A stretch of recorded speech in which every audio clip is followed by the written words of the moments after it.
नमस्कार. श्री स्वामी समर्थ सर्वांना. आजच्या व्हिडिओमध्ये तुम्हा सगळ्यांचं खूप खूप स्वागत आहे. स्वामी तुम्हा सगळ्यांना कायम सुखी ठेवो ही स्वामीचरणी प्रार्थना करते आणि आजच्या व्हिडिओला सुरुवात करते. तर आजचा व्हिडिओ असा आहे की आता आपल्या पृथ्वीवरती बरीच झाडे असं आहेत की त्या झाडांमध्ये देवी देवतांचा वास असतो. तर आजच्या व्हिडिओमध्ये आपण हे बघणार आहोत की शनिवारी पिंपळाच्या झाडाखाली आपण जर दिवा लावला तर काय होते, तर दिवा हा कधी लावायचा आहे, दिवा लावल्यामुळे कोणत्या देवांचा वास आपल्या घरामध्ये होत असतो, तर त्याबद्दलचीच माहिती आपण आजच्या व्हिडिओमध्ये घेणार आहोत. तुम्ही व्हिडिओ शेवटपर्यंत बघा म्हणजे ही माहिती तुम्हाला पूर्णपणे समजेल. तर आता बऱ्याच जणांना आता पिंपळाच्या झाडाबद्दल माहिती नसते की आता आपल्या सर्वांना तर माहीत असलेल्या पिंपळाच्या झाडाला देवांचे झाड असे म्हटले जाते. आता ते झाड खूप महत्त्वाचे मानले जाते. पिंपळाच्या झाडाची पूजा केल्यामुळे सर्व देवी देवतांचे आशीर्वाद आपल्याला मिळत असतात असे म्हटले जाते की या झाडाखाली असलेल्या पिंपळाच्या झाडाचे मूळ देवांचे स्वर्ग मानले जाते. ते सर्व देवादेवतांच्या निवासस्थान मानले जाते आणि पुराणानुसार पिंपळाच्या झाडाच्या मुळामध्ये भगवान विष्णू, फांद्यांमध्ये केशव, पानांमध्ये नारायण, पानांमध्ये भगवान हरी आणि फळांमध्ये सर्व देवांसह अच्युत्य राहतात. आता पिंपळाच्या झाडाची पूजा केल्यामुळे घरामध्ये सुख, समृद्धी, संपत्ती आणि वैभव या सर्व गोष्टी होऊ शकतात. तर मनामध्ये कोणतीही इच्छा असेल, ती इच्छा जर मनात ठेवून जर पिंपळाच्या झाडाची पूजा केली तर ती इच्छा मग पूर्ण होत असते. असे अनेक प्रश्न मनामध्ये येतात, जसे की पिंपळाच्या झाडावर पाणी ओतताना सूर्योदयापूर्वी द्यावे की सूर्योदयानंतर द्यावे. आपण पिंपळाच्या झाडाला जो दिवे दान करतो ते सूर्यास्ताच्या आधी किंवा सूर्यास्तानंतर करावे. आपण सकाळी किंवा संध्याकाळी दोन्ही वेळी दिवे लावू शकतो का? कोणत्या प्रदक्षिणा करणे आवश्यक आहे आणि आवश्यक असल्यास आपण किती प्रदक्षिणा कराव्यात? आपण फक्त शनिवारीच पिंपळाच्या झाडाला पाणी देऊ शकतो का की इतर कोणत्याही दिवशी आपण पाणी देऊ शकतो? म्हणून मग आजच्या व्हिडिओमधून या सगळ्या प्रश्नाची उत्तरे आपण घेणार आहोत. म्हणून तुम्ही हा व्हिडिओ जर पूर्ण बघितलात तर तुम्हाला ही माहिती पूर्णपणे समजेल. आता बऱ्याच वेळा काय होतं की आपल्याला काही गोष्टी माहिती नसतात. आता काही सेवा ह्या अशा असतात, काही सकाळी करायच्या असतात किंवा काही सायंकाळी सेवा करायच्या असतात. दिवा कोणत्या दिवशी लावायचा असतो, शनिवारीच लावायचा असतो का? तर आता पिंपळ ही एक अशी वनस्पती आहे ज्याची पूजा आपण खूप चमत्कारिक मानली जाते आणि खूप लवकर मग पिंपळाच्या झाडाची पूजा केल्यानंतर आपल्याला फायदे हे मिळत असतात. असे आढळून आले की जर एखादी व्यक्ती बराच काळ आजारी असेल आणि खूप त्रासदायक असेल आणि तो पिंपळाच्या झाडाला जर पाणी अर्पण करत असेल तर त्याला मग लवकरच औषधांचा फायदा होतो आणि तो व्यक्ती मग बरा होत असतो. जर तुम्ही आर्थिकदृष्ट्या अडचणीमध्ये असाल किंवा शारीरिकदृष्ट्या अस्वस्थ असाल, मानसिकदृष्ट्या खूप त्रासदायक असाल, तर तुम्ही तणावाखाली असाल किंवा चिंताग्रस्त असाल किंवा कर्जबाजारी असाल, जर तुम्ही कोणत्याही प्रकारचा त्रासग्रस्त असाल तर जर पिंपळाच्या झाडाची पूजा केली, तर पिंपळाच्या झाडाला पाणी अर्पण केले किंवा दिवे दान केले किंवा परिक्रमा केली तर तुमच्या जीवनातील ज्या कोणत्या समस्या आहेत तर त्या समस्या मग लवकर दूर होत असतात. आता आपल्या शास्त्रामध्ये पिंपळाच्या झाडाची पूजा करण्याचे अनेक चमत्कारिक फायदे सांगितले आहेत आणि पिंपळाच्या झाडाची पूजा करणाऱ्या लोकांचे अनुभव हे खूप चमत्कारिक आहेत आणि ते खूप आनंदी असतात. आता जे लोक नियमितपणे पिंपळाच्या झाडाची पूजा करतात त्यांना मग त्यातून खूप फायदे मिळत असतात. म्हणजेच की जर अशा कोणत्याही समस्येने तुम्ही त्रस्त असाल किंवा कोणता आजार असेल ज्यावर तुम्हाला उपाय सापडत नाही आणि ज्याचे कारण तुम्हाला समजत नाही, तर तुमच्या घराजवळील कोणत्याही पिंपळाच्या झाडाचा तुम्ही शोध घेऊ शकता आणि दर शनिवारी तिथे मग जायचं आहे आणि संध्याकाळी आपल्याला दिवा लावायचा आहे. ज्यामुळे काय होईल की तुमच्या चिंता असतील किंवा समस्या असतील तर त्या मुक्त होतात. कारण की आपल्या शास्त्रामध्ये असे मानले जाते की पिंपळाच्या झाडावर अनेक देवदेवता राहतात. आता या झाडावर 33 कोटी देवी देवता राहतात. श्री हरी विष्णू, भगवान शिव, ब्रह्माजी या झाडावर मग राहत असतात. आता वेळोवेळी देवी लक्ष्मी येथे वास करत असते आणि अशा प्रकारे आपल्याला 133 कोटी देवी देवतांचे आशीर्वाद मिळत असतात. आपल्याला भगवान श्री हरी यांचे आशीर्वाद मिळतात आणि आपले पूर्वज देखील या झाडावरती वास करतात. असे मानले जाते की पिंपळाच्या झाडावर पूर्वज राहतात. म्हणून जेव्हा आपल्याला या सर्वांचे आशीर्वाद मिळतात आणि मग ज्यांचीही आपण पूजा करतो, तिथे प्रार्थना करतो, त्यांचे आशीर्वाद मागतो, तेव्हा मग आपल्या मनातील प्रत्येक इच्छा ही लवकरच पूर्ण होत असते. आपल्याला कोणतीही समस्या जर येत असेल तर ती समस्या मग लवकरच दूर व्हावी म्हणून आपण पिंपळाच्या झाडाची पूजा केल्याने आपल्याला फायदे तर मिळतच असतात. म्हणून तुम्हालाही कोणत्याही कारणाने जर त्रास होत असेल तर एकदा पिंपळाच्या झाडाची पूजा तुम्ही आवर्जून करायची आहे. आता तुम्हाला याचा मग लवकरच फायदा होऊ शकतो. आता पिंपळाच्या झाडाची पूजा करून तुम्हाला किती शनिवारी फायदा होईल ते मग तुम्ही बघू शकता. तसे किमान तुम्ही मग 7 शनिवारी पिंपळाच्या झाडाची पूजा करायची आहे.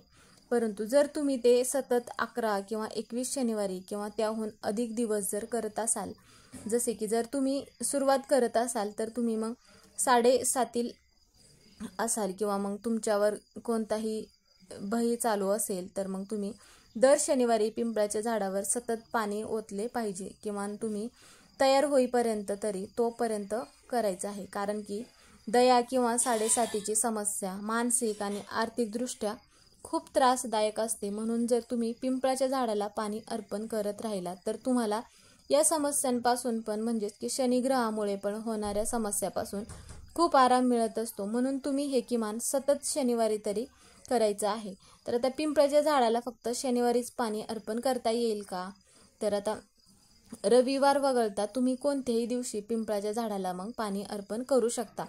काही झाले तरी पण ते चांगलेच होईल. परंतु जर तुम्ही फक्त शनिवारीच पाणी अर्पण केले तर तुमच्या सर्व समस्या मग दूर होतील. कारण की शनिवार हा खास दिवस आहे आणि शनिदेव स्वतः म्हणतात की जो कोणी शनिवारी पिंपळाच्या झाडाला पाणी अर्पण करतो त्याला शनिग्रहाशी संबंधित कोणत्याही प्रकारची मग समस्या असल्यास त्या सर्व समस्यांपासून मुक्तता मिळेल. आणि मी तुम्हाला मग सांगते की जर तुम्हाला शनिदेवाशी संबंधित कोणतीही समस्या असेल, ज्यांना शनिदेवाच्या वेदना होत असतील त्यांना माहीत आहे की जर शनिदेव तुम्हाला कोणत्याही प्रकारे प्रभावित करत असतील तर मग तुम्हाला सर्व प्रकारच्या समस्या ह्या येत असतात. आता आर्थिक समस्या असते, शारीरिक समस्या, मानसिक समस्या, तर तुमच्या आयुष्यात सर्व समस्या उद्भवतात. जर शनिदेव वाईट फळे देत असतील तर मग शनिवारी पाणी अर्पण करा. यामुळे तुम्हाला पूर्वजांचे आशीर्वाद देखील मिळतात. आणि असे म्हटले जाते की शनिवारी देवी लक्ष्मीचा वास असतो. पिंपळाच्या झाडावर देवी लक्ष्मीचा आशीर्वाद मिळतो. जर तुम्हाला श्री हरिविष्णूसह देवी लक्ष्मीचा वास हवा असेल, जर तुम्हाला स्थिर लक्ष्मीचा वास हवा असेल तर मग तुम्ही विशेषतः शनिवारी पिंपळाच्या झाडाची मग पूजा करायची आहे. जर तुम्हाला हवे असेल तुम्ही सोमवारी देखील पाणी अर्पण करू शकता. मंगळवारी देखील तुम्ही मग हे जे पाणी आहे तर अर्पण करू शकता.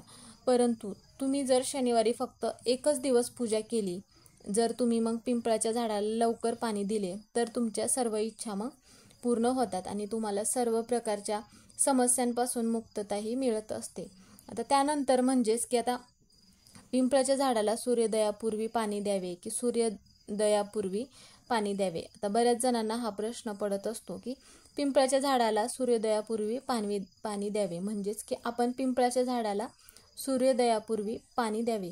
बरेच लोक म्हणतात की सकाळी पाणी द्यावे. सकाळचा अर्थही तोच असतो सूर्योदयापूर्वी, म्हणजेच की जास्त अंधार नसावा. जसे की 3:30 ब्रह्ममुहूर्तावरती जाऊन पण तुम्ही मग पाणी देण्याची गरज नाही. जर तुम्ही सकाळी सूर्योदयापूर्वी पिंपळाच्या झाडाला पाणी दिले तर तुम्हाला मग खूप शुभ परिणाम मिळतात. आता शनिवारी उत्तर लवकरच मिळत असते. आता आपण कोणत्याही सेवेसाठी जर किंवा आपल्या इच्छेसाठी पाणी अर्पण करत असेल तर पिंपळाच्या झाडाला स्पर्श करावा. शनिवार हा असा दिवस आहे जेव्हा तुम्ही पिंपळाच्या झाडाला स्पर्श करता आणि त्याला नमन करता तेव्हा तुम्हाला खूप शुभ परिणाम याचे मिळतात. आता तुम्हाला शनिदेवाचा आशीर्वाद मिळावा आणि तुम्हाला माता लक्ष्मीचाही आशीर्वाद मिळावा म्हणून तुम्ही शनिवारी पिंपळाच्या झाडाला स्पर्श करून परिक्रमा करावी. आता किती परिक्रमा करू शकता? 4 परिक्रमा करू शकता किंवा 7 परिक्रमा करू शकता, तर मग 108 परिक्रमा करू शकता. परंतु तुम्ही किमान 7 परिक्रमा कराव्यात. परिक्रमा करत असताना ओम नमो भगवते वासुदेवाय नमः असा मंत्र म्हणतच परिक्रमा करायची आहेत. आता तुम्हाला हवे असल्यास तुम्ही ओम नमः शिवाय हा पण मंत्र म्हणू शकता किंवा ओम नमो भगवते वासुदेवाय नमः हा पण मंत्र म्हटलात तरीही चालेल. हनुमानजीचा जो मंत्र आहे की हनुमते नमः किंवा मग ओम शाम शनेश्वराय किंवा हा पण मंत्र तुम्ही म्हणू शकता. आता तुम्ही ज्या देवतेवर विश्वास ठेवता त्यांचे नाव मग लक्षात ठेवायचं आहे आणि पिंपळाची मग परिक्रमा आपल्याला करायची आहे. आता तुम्हाला येणाऱ्या कोणत्याही प्रकारच्या ज्या समस्या आहेत तर त्या समस्या सगळ्या मग दूर होत असतात. आणि पिंपळाच्या झाडावर म्हणजेच की पिंपळाच्या झाडाखाली आपल्याला दिवा कधी लावायचा आहे, सूर्यास्तापूर्वी किंवा सूर्योदयानंतर, यापूर्वी किंवा नंतर. आता एक विशेष वेळ असते सूर्यास्ताच्या आधी आणि नंतरची वेळ, ज्याला आपण संधी प्रकाश म्हणत असतो. ही वेळ सूर्यास्ताची असते. जेव्हा आपण सूर्यास्त होत असतो तेव्हा तुम्ही पिंपळाच्या झाडाखाली दिवा लावावा. म्हणजेच की संधी प्रकाशाची वेळ रात्रीची किंवा दिवसाची नसते. जर तुम्ही त्या विशेष वेळी दिवेदान केले तर ते खूपच चांगले होईल. जर तुम्ही रात्री 8 वाजण्यापूर्वी पिंपळाच्या झाडाखाली दिवेदान केले तर ते खूप चांगले होईल. तुम्ही सकाळी आणि संध्याकाळी दोन्ही वेळी पिंपळाच्या झाडाखाली दिवा मग लावू शकता. तर तुम्ही हा जो दिवा आहे तर नक्की लावायचा आहे. आणि ज्या परिक्रमा आहेत तर त्या परिक्रमा पण तुम्ही घालायच्या आहेत. आणि मोहरीच्या तेलाचा दिवा लावायचा आहे. संध्याकाळी तुम्ही मग मोहरीच्या तेलाचा दिवा लावू शकता किंवा तुम्ही तिळाच्या तेलाचा पण दिवा हा लावू शकता. तर शनिवारी पिंपळाच्या झाडासमोर मोहरीचे तेल लावल्यामुळे, तेलाचा दिवा लावल्यामुळे आपल्यावरती ज्या समस्या येत आहेत तर हा जो दिवा आहे तर तुम्ही सकाळी किंवा संध्याकाळी दोन्ही वेळेमध्ये हा दिवा लावू शकता. कोणतीही अडचण असेल तर त्यावेळेस मग तुमच्या घरातील अडचणी ह्या दूर होत असतात. आता बऱ्याच वेळा असा प्रश्न पडतो की किती परिक्रमा घालायच्या, म्हणजेच की किती परिक्रमा आपल्याला घालणे महत्त्वाचे आहे.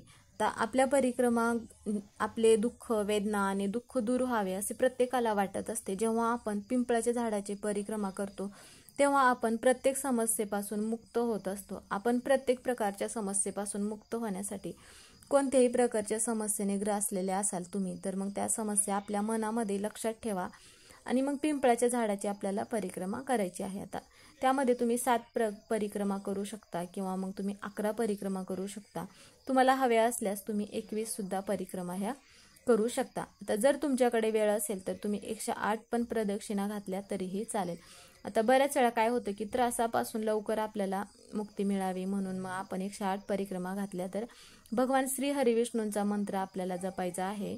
यामुळे आपल्याला खूप फायदे होतात आणि आपल्या मागची जी 7.5 आहे तर ती 7.5 दूर होते आणि आपल्यावरती शनी ग्रह जो आहे तर तो पण प्रसन्न होतो. म्हणून मग आपल्याला ह्या ज्या परिक्रमा आहेत तर ह्या परिक्रमा घालायच्या आहेत. त्याचप्रमाणे तुम्ही शनींचा मंत्र जो आहे तर ओम शनेश्वराय हा पण मंत्र तुम्ही म्हणून प्रदक्षिणा घालू शकता. आता किंवा मग तुम्ही हनुमान चालीसा पण वाचू शकता किंवा शनिदेवाचा जो मंत्र आहे तो मंत्र पण तुम्ही जप केलात तर हे चालेल. किंवा हनुमानजींचा जो मंत्र आहे, भगवान श्री हरी विष्णूंचा मंत्र किंवा ओम नमो भगवते वासुदेवाय नमः, आता जो तुम्हाला मंत्र म्हणणं शक्य होत असेल तर तो तुम्ही मंत्र आवर्जून म्हणायचा आहे. पिंपळाच्या झाडाखाली थोडा वेळ घालवायचा आहे. तिथे बसून थोडा वेळ ध्यान करायचं आहे, साधना करायची आहे. मंत्राचा जप केल्यामुळे आपल्या जीवनातील सर्व प्रकारच्या समस्या ह्या दूर होत असतात. आता जर तुमच्या घरामध्ये मनात कोणत्याही प्रकारचं ताणतणाव असेल तर तो पण दूर होतो.